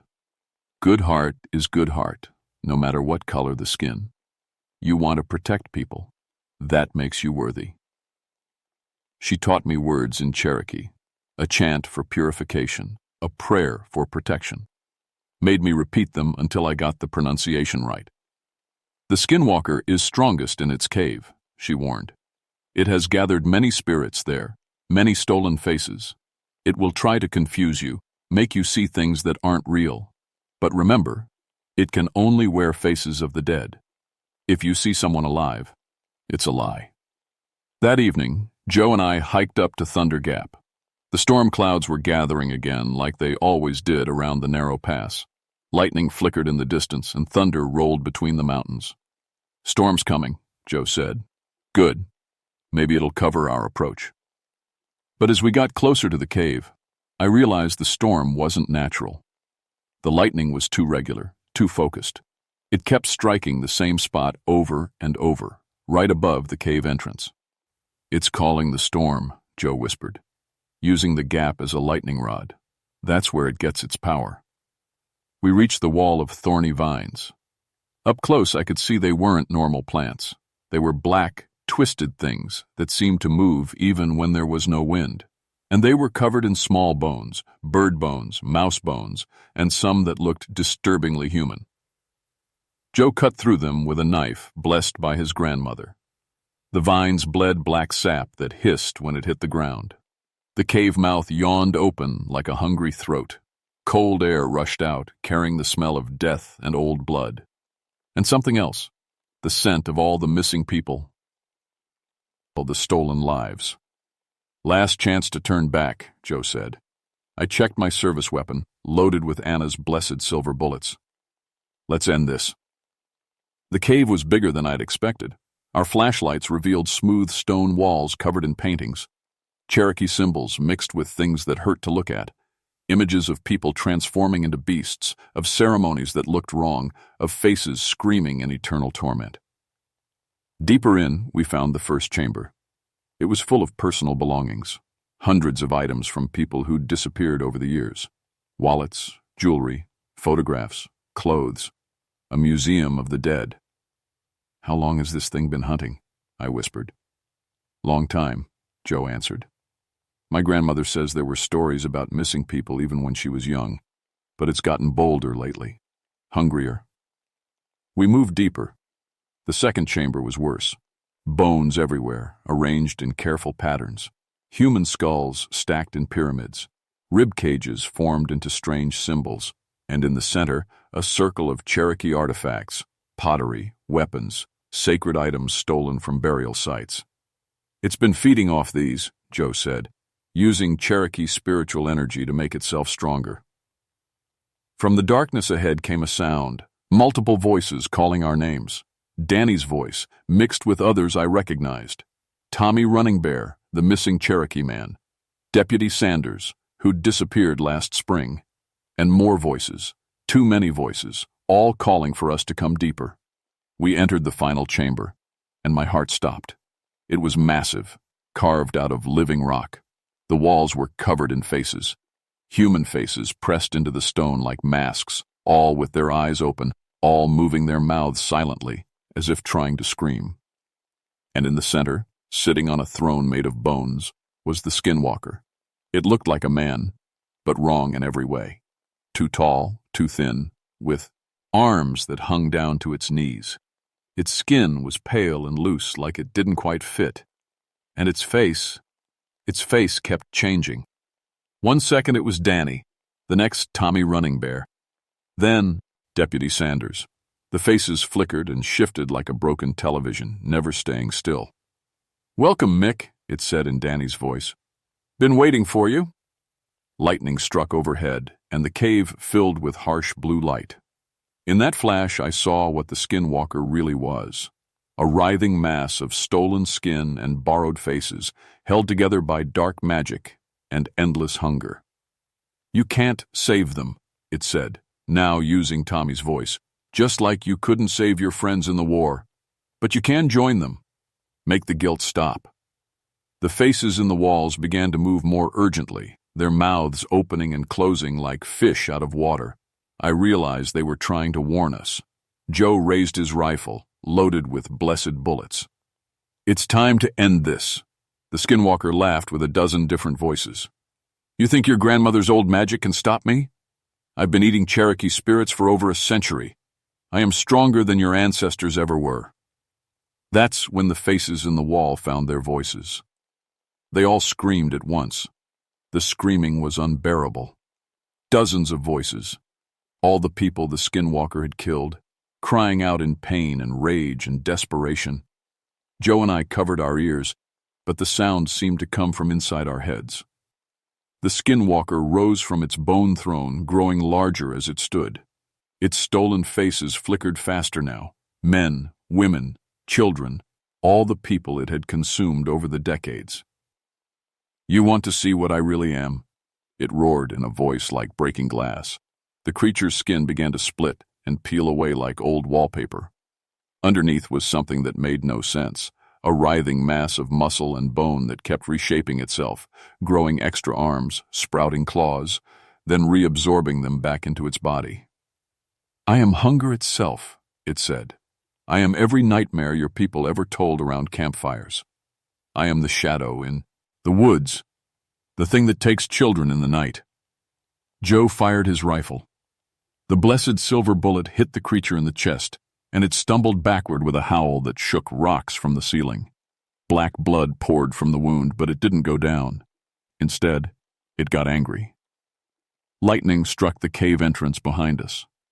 The skinwalker was controlling the storm, using it as a weapon. Rock and dirt collapsed, sealing us inside. "Now you can't run," it laughed. "Now you get to stay with all my other friends." The faces in the walls were moving more frantically, trying to tell us something. I looked closer and realized what they were doing. Pointing. All of them pointing toward the Cherokee artifacts in the center of the chamber. "Joe, the sacred items. It's been stealing power from them." I ran toward the circle of artifacts, but the skinwalker moved faster than anything should move. It grabbed me with arms that stretched like rubber, lifting me off the ground with impossible strength. "Look at all these faces, Mick," it whispered, holding me close enough that I could smell the rot on its breath. "Which one would you like to wear? I have so many to choose from." Its face shifted to Danny again, perfect in every detail. "Remember when we got pinned down outside Da Nang? You promised you wouldn't let me die alone. But you did, didn't you? Left me screaming in the mud while you ran for cover." "That's not how it happened," I gasped. "Isn't it?" Now the face changed to Tommy Running Bear. "What about me? You could have found me if you'd tried harder." could have saved me before it was too late. The creature's grip tightened around my chest. I could feel my ribs starting to crack. Joe was trying to get a clear shot, but the skinwalker was using me as a shield. And all the others, it continued, cycling through face after face. Mrs. Henderson asked you to protect her chickens. Sarah Blackhorse trusted you to keep her safe. Deputy Sanders came up here looking for you. Everyone you've ever failed to save. That's when I understood what Anna Feather had been trying to tell me. The skinwalker fed on spiritual energy, but not just any energy. It fed on guilt, on regret, on the weight of all our failures. I stopped struggling and looked the creature right in its stolen face. You're right, I said. I couldn't save them all. Couldn't save Danny in Vietnam. Couldn't save all those people who disappeared. But I'm here now, and I'm going to save who I can. I pulled out the clay pot Anna had given me and smashed it against the skinwalker's chest. Sacred ash exploded everywhere, covering both of us in blessed powder. The creature screamed and dropped me. Where the ash touched its skin, it began to burn and bubble. The stolen faces flickered like candles in wind. Joe took his shot. Another blessed silver bullet, this time hitting the creature in the head. It staggered backward into the circle of Cherokee artifacts. That's when something amazing happened. The artifacts began to glow with soft, warm light. Not the harsh blue of lightning, but the gentle gold of sunrise. And from that light came voices, Cherokee voices, speaking in their ancient language. The ancestors had come to reclaim their stolen power. The skinwalker realized what was happening and tried to run, but the Cherokee spirits surrounded it like a net of light. The creature's body began to come apart, all its stolen faces peeling away one by one. This isn't possible, it gasped. I consumed them all. They're mine. No, I said, raising my gun for the final shot. They were never yours. They were just lost. Now they're going home. I pulled the trigger. The last, blessed silver bullet struck the skinwalker in what passed for its heart. The creature exploded into light and shadow, screaming with the voices of all its victims as it finally died. The faces in the walls stopped moving. One by one, they smiled peacefully and faded away, freed at lay. Same. The Cherokee artifacts pulsed with warm light once more, then went dark. The ancient spirits had done their work. Joe helped me to my feet. Is it over?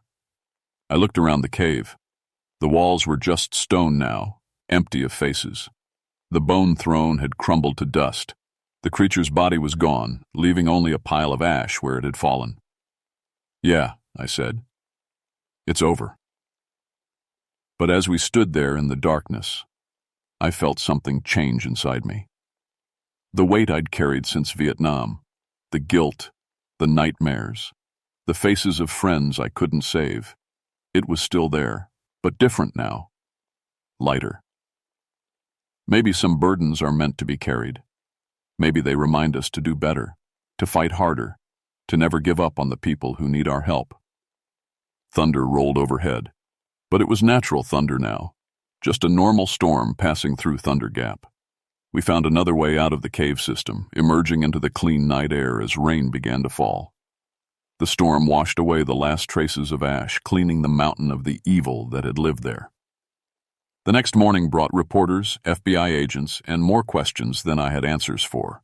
We told them about a dangerous animal living in the cave system, technically true, and that it had been eliminated. The missing persons cases were attributed to bear attacks and cave-ins. Some lies are kinder than the truth. Joe and I never talked about what really happened in that cave, but something had changed between us. He'd nod when our paths crossed, and I'd nod back. We'd shared something that couldn't be put into words. Anna Feather came to see me a week later. She looked at me with those ancient eyes and smiled. The spirits are satisfied, she said. The balance is restored. But you carry something new now. You can see things others cannot. She was right. Sometimes I'd catch glimpses of things in the forest.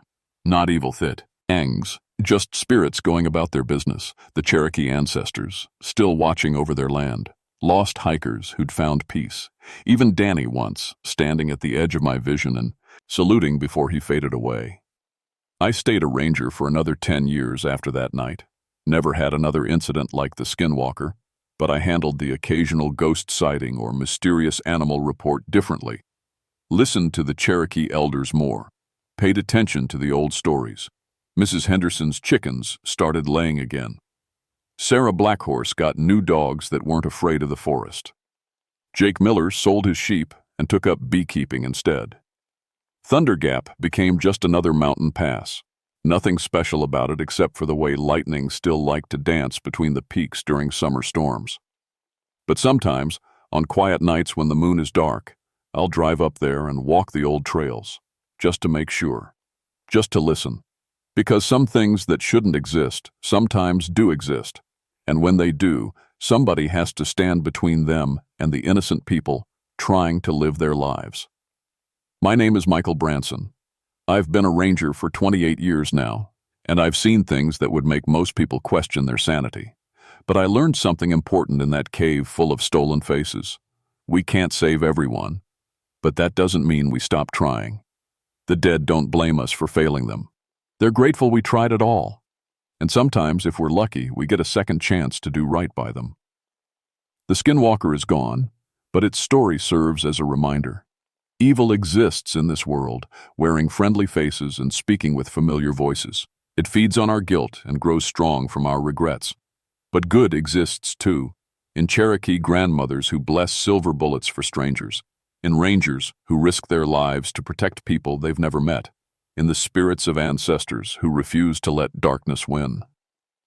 Thunder Gap is quiet now, the right kind of quiet, and I aim to keep it that way.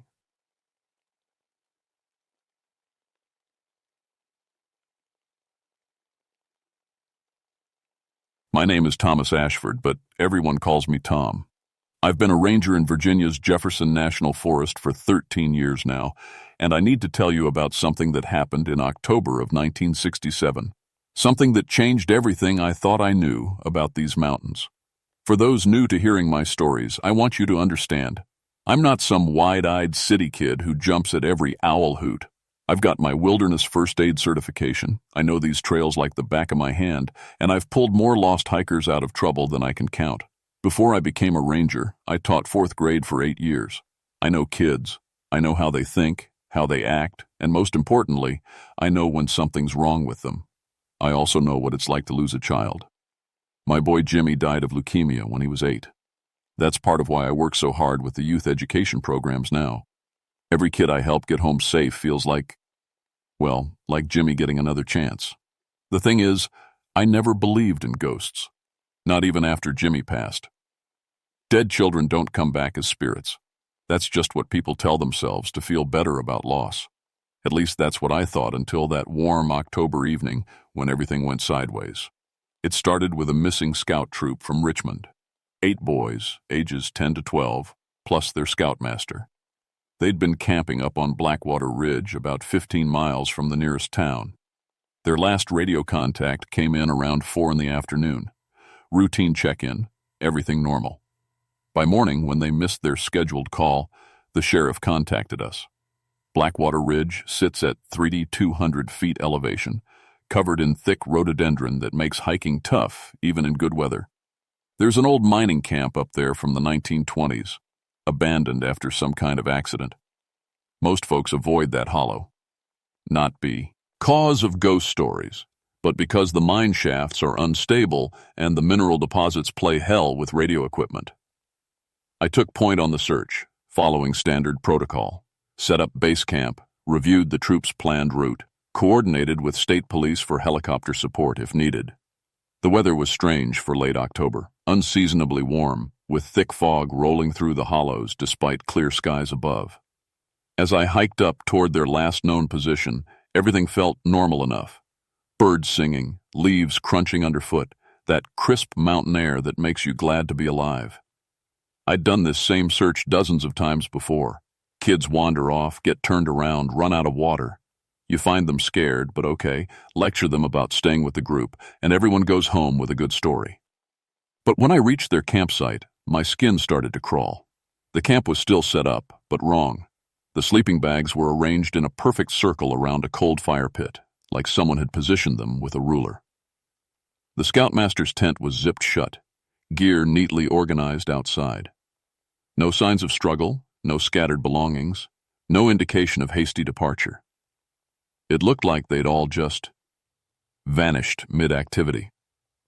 The fire was still warm, not hot, but warm enough that it couldn't have been cold for more than an hour or two. Yet there were no fresh footprints anywhere around the site. The ground was soft from recent rain, perfect for holding tracks, but I only found the original prints from when they'd set up camp. I called out, my voice echoing off the ridge walls.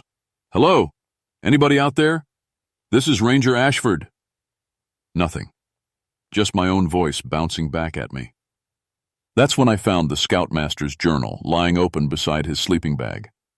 The last entry was dated yesterday, but it ended mid-sentence. "The children are singing again, just like Sarah said they would. We can hear them coming from the mine, getting closer every—" The pen was still in his hand. I radioed base camp, but got nothing but static mixed with what sounded like voices, children's voices, speaking in unison too faint to make out words. I blamed it on the mineral deposits. That whole area is known for radio interference.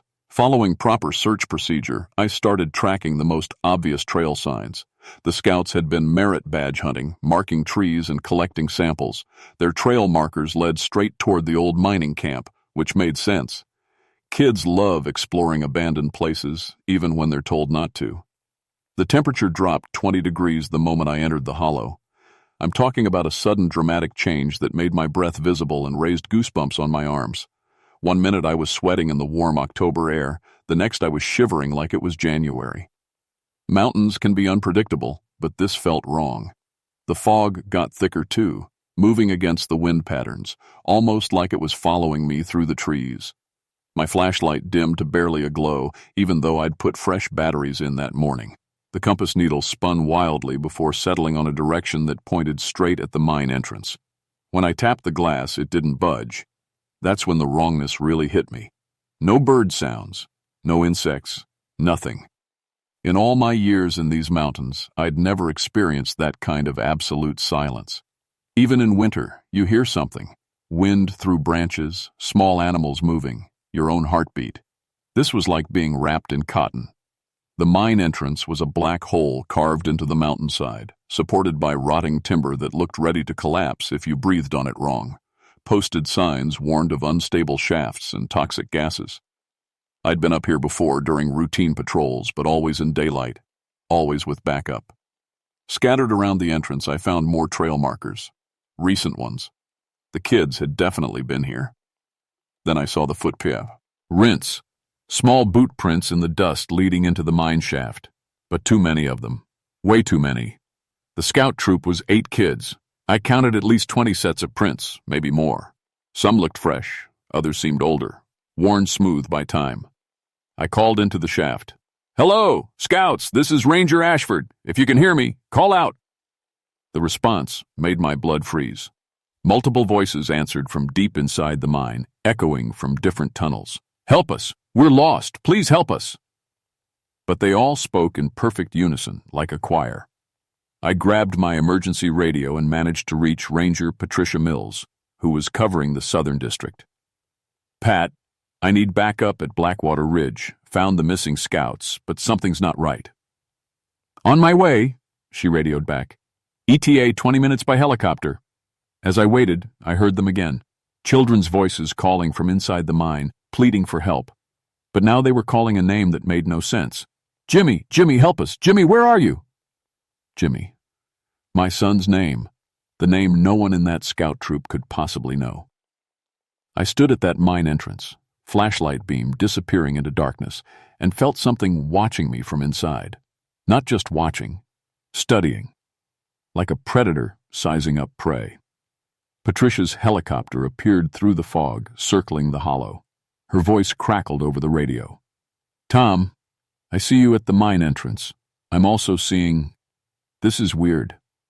Thermal shows kids on the ridge, but they're just standing there, not moving at all." "How many?" "I count about 30.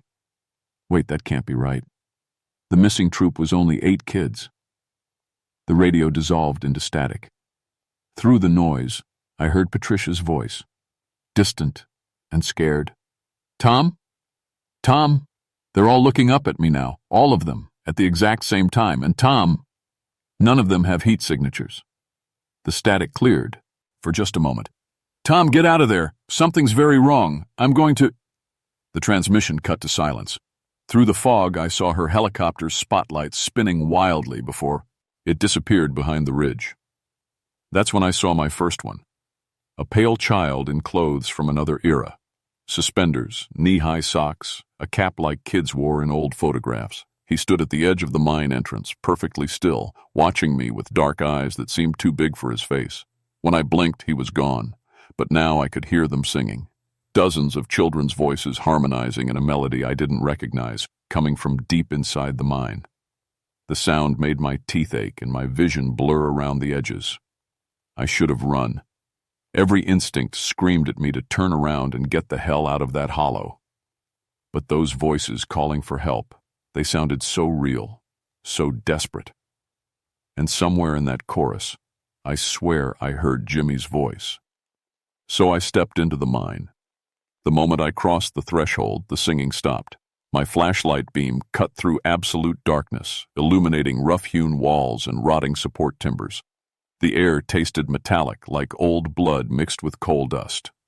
Behind me, the entrance seemed smaller than it should be, as if the mountain was slowly closing its mouth. I found fresh footprints in the dust. The scouts had definitely come this way. But mixed with their modern boot prints were smaller impressions, like bare feet, worn so smooth they could have been there for decades. "Hello," I called out. "This is Ranger Ashford. I'm here to help." My voice echoed strangely, bouncing back as whispers and giggles that seemed to come from everywhere at once. Deeper in the mine, I heard movement. Lots of movement, like dozens of children running through the tunnels. The main shaft split into 3 passages. The left tunnel had caved in long ago. The right passage curved away into darkness, but the center shaft, that's where the fresh prints led, and that's where I heard them calling again. "Down here? We're down here? Please? Help us!" I followed the voices deeper into the mountain. The tunnel opened into a wider chamber, and my flashlight revealed something that made my hands shake. Scattered across the floor were lunch pails, rusted but arranged in neat rows like desks in a classroom. Old mining tools, pickaxes sized for small hands, tiny helmets, work gloves that couldn't possibly fit adult workers. Children's mining equipment from the 1920s. In the center of the chamber sat 8 modern sleeping bags, arranged in the same perfect circle as the abandoned camp outside. But these were zipped shut, and they were occupied. I could see the shapes inside, small bodies that weren't moving. "Jesus," I whispered, rushing toward them. "Hold on, kids. I'm here." I unzipped the first bag and nearly screamed. The boy inside looked exactly like one of the missing scouts. I recognized him from the missing person photo, but his skin was gray as ash, his lips blue with cold. When I pressed my ear to his chest, I heard a heartbeat. Faint, but there. He was alive, but barely. All 8 scouts were the same, unconscious, cold as ice, but breathing, like they were suspended between life and death, caught in some kind of supernatural coma. That's when I heard Patricia screaming. Her voice echoed from somewhere deeper in the mine. Raw terror. The kind of scream that means something horrible is happening. I grabbed my radio, but got only that chorus of children's voices, all speaking in unison. "She's playing with us now. She's part of our game." I had to make a choice. Stay with the unconscious scouts, or find Patricia. Either way, I was leaving someone in danger. A hand touched my shoulder. I spun around, flashlight beam sweeping across the chamber, and saw him.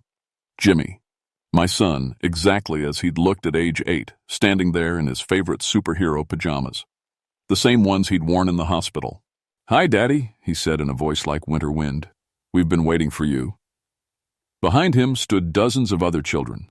Some wore modern clothes, others dressed like they were from decades past.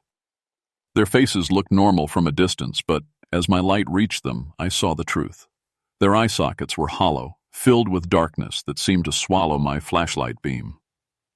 "Jimmy?" I whispered. "We're all playing together now," he said. But the voice that came out wasn't his. It was the missing scout leader's voice, speaking through my dead son's mouth. "We're having so much fun, Daddy. Don't you want to play too?" The other children started moving closer, their feet not quite touching the ground. They surrounded the sleeping scouts protectively, like guards watching over treasure. "These ones are ours now," Jimmy said in that wrong voice. "But you can have me back, Daddy. Just let us keep them. Just let us play." I understood then. These weren't the missing scouts at all, not anymore. The real scouts were somewhere deeper in the mine, and these things, these hollow children, were using their life force to manifest in the physical world. Patricia's screaming echoed again, weaker now, fading into silence. "Where is she?" I demanded. All the children turned toward the deepest tunnel in perfect unison, their hollow eyes reflecting my flashlight like a pack of nocturnal animals. When they smiled, their teeth were black as coal. "She's sleeping now," they said together. "Just like the others. Just like you will be soon, Daddy." The temperature dropped another 20 degrees. My breath came out in thick puffs, and frost began forming on the tunnel walls. The children stepped closer, and I could feel something vital being drained from me. Warmth, strength, the very essence of life itself. That's when I realized the truth that would haunt me forever. These weren't just random child spirits. They were the kids who died in the mine collapse of 1924, trapped here for over 40 years, collecting other children to build their supernatural family. And they'd been calling to me specifically, using Jimmy's memory to draw me into their trap. "We've been so lonely, Daddy," Jimmy said, reaching out with hands that cast no shadow. "Come play with us. Forever and ever." I ran. I stumbled through those tunnels like a man possessed, my flashlight cutting wild arcs through the darkness as the children's laughter echoed from every direction. They weren't chasing me. They were hurting me, blocking passages, forcing me deeper into the mountain where no one would ever find my body. But I knew something they didn't think I knew. In my emergency pack, I carried road flares for signaling helicopters, the kind that burn white hot and throw enough light to be seen for miles. I also had salt. Every ranger carries emergency rations, and salt was part of the survival kit. I'd grown up hearing my grandmother's stories about spirits and protective circles, folklore I'd never believed, but folklore sometimes survives because it's true. When I reached the mine's deepest chamber, I found Patricia. She was suspended from the ceiling by some kind of pale webbing, unconscious but breathing. Around her hung at least a dozen other figures, children of various ages, all in that same death-like sleep. Some looked recent, others appeared to have been there for years, and at the center of it all were the real missing scouts, arranged in a circle just like their sleeping bags above. But these kids were floating 3 feet off the ground, connected to the web by silvery threads that pulsed with stolen life. The chamber itself was massive, carved from living rock and filled with mining equipment from the 1920s. Rusted pickaxes, broken carts, helmets scattered like toys. And everywhere, painted on the walls in what looked like coal dust, were children's drawings. Stick figures holding hands, families together forever, happy faces that looked wrong in the fly, carrying light. "Welcome to our playroom," said a voice behind me. I turned to find them all there, every hollow child I'd seen, plus dozens more, filling the chamber like a congregation.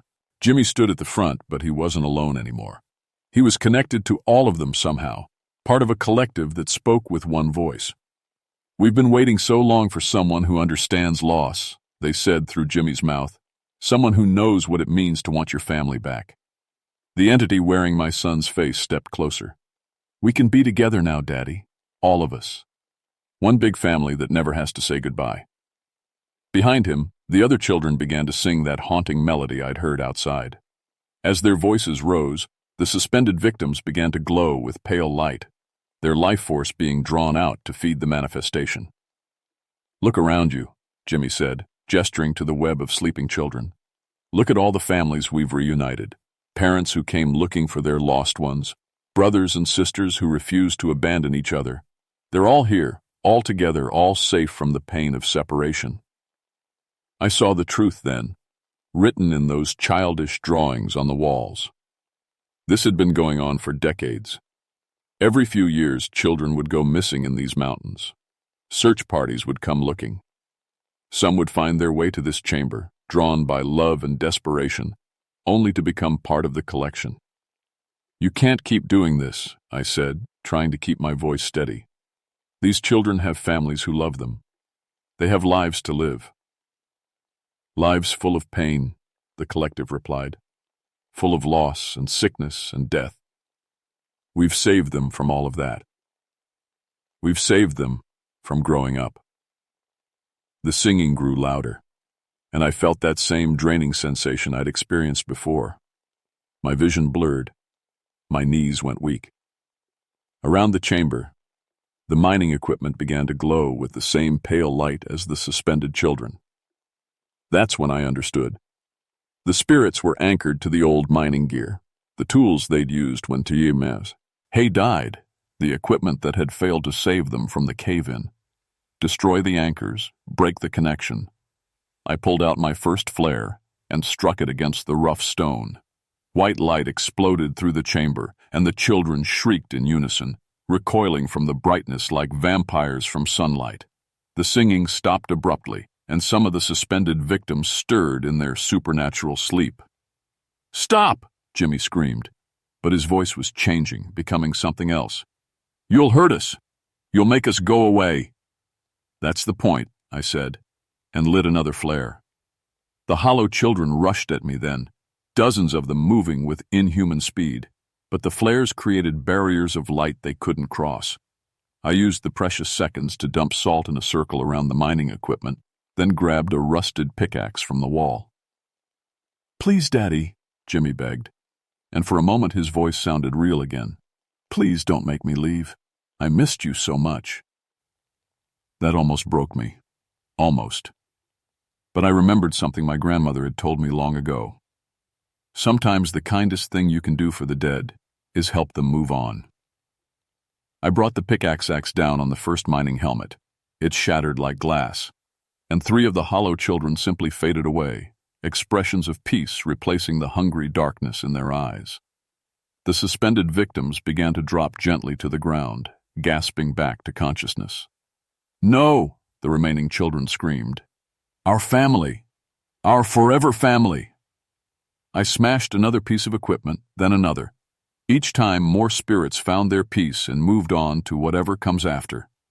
The web holding the victims dissolved, and I could hear Patricia groaning as she woke up. But the strongest spirits, the oldest ones, the ones who'd been here since the original cave-in, they fought back. They combined somehow, merging into a single entity that towered over me, a shadow thing shaped like dozens of children pressed together. It had Jimmy's face, but magnified and distorted, with eyes like black holes. "If we can't be together," it said in a voice like grinding stone, "then no one can be." The chamber began to shake. Support timbers cracked and rocks fell from the ceiling. The entity was bringing down the entire mine, planning to trap us all here forever. That's when the real Jimmy appeared. Not the hollow thing that had been manipulating me, but my son's true spirit. Bright and clean and full of love. He stood between me and the shadow entity, no bigger than he'd been in life, but somehow strong enough to hold back the darkness. "Go, Daddy," he said in his real voice. "Get them out. I'll show you the way." "I can't leave you again," I whispered. "I'm not really here," he said with that gentle smile I remembered from before the sickness took him. "I never was. I'm somewhere better now, somewhere you can't follow yet. But these people need you to be their daddy right now. Help them get home." The shadow entity lunged forward, trying to engulf us both. Jimmy's spirit flared with golden light, holding it back long enough for me to grab Patricia and start dragging the unconscious victims toward what looked like a side passage. "This way!"